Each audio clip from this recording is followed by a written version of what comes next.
actually worked in that office before you.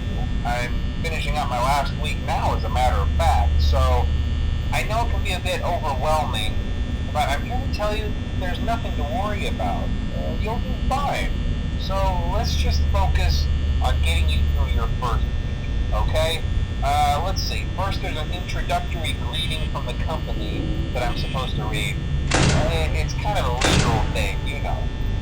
Welcome to Freddy Fazbear's Pizza, a magical place for kids and grown-ups alike, where fantasy and fun come to life. Fazbear Entertainment is not responsible for damage to property or person. Upon discovering that damage or death has occurred, a missing person report will be filed within 90 days or as soon as property and premises have been thoroughly cleaned and bleached and the carpets have been replaced. Blah, blah, blah.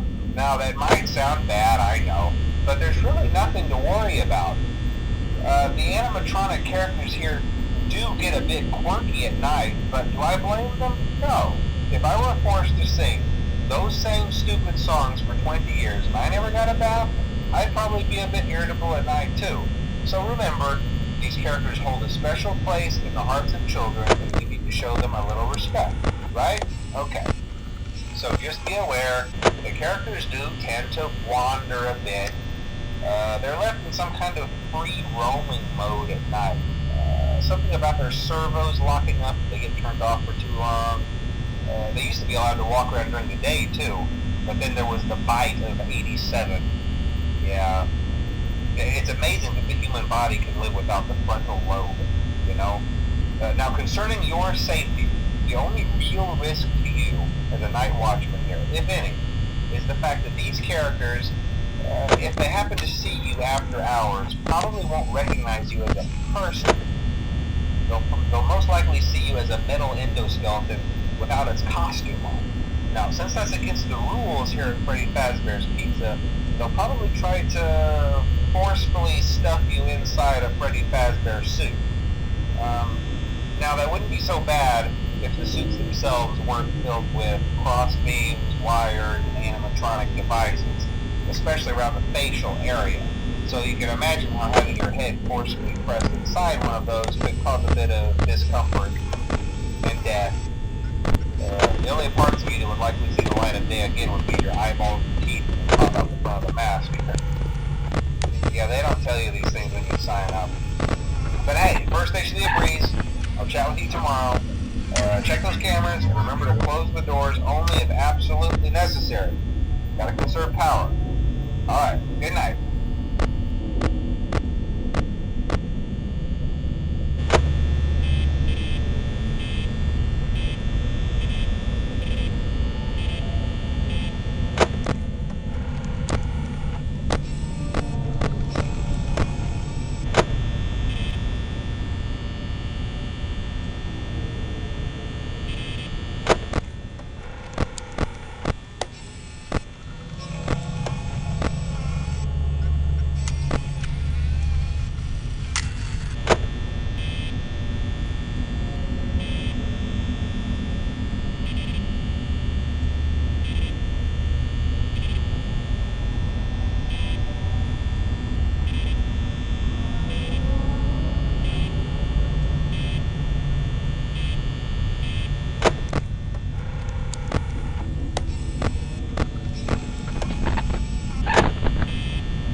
me too.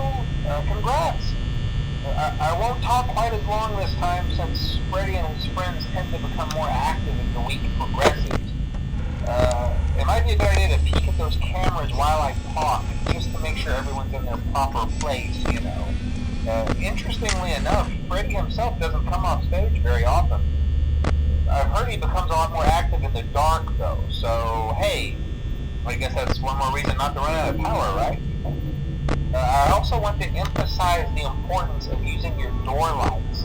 There are blind spots in your camera view, and those blind spots happen to be right outside your doors. So if you can't find something or someone on your cameras, be sure to check the door lights. You might only have a few seconds to react. Not that you would be in any danger, of course. I'm not implying that. Also, check on the curtain in Pirate Cove from time to time.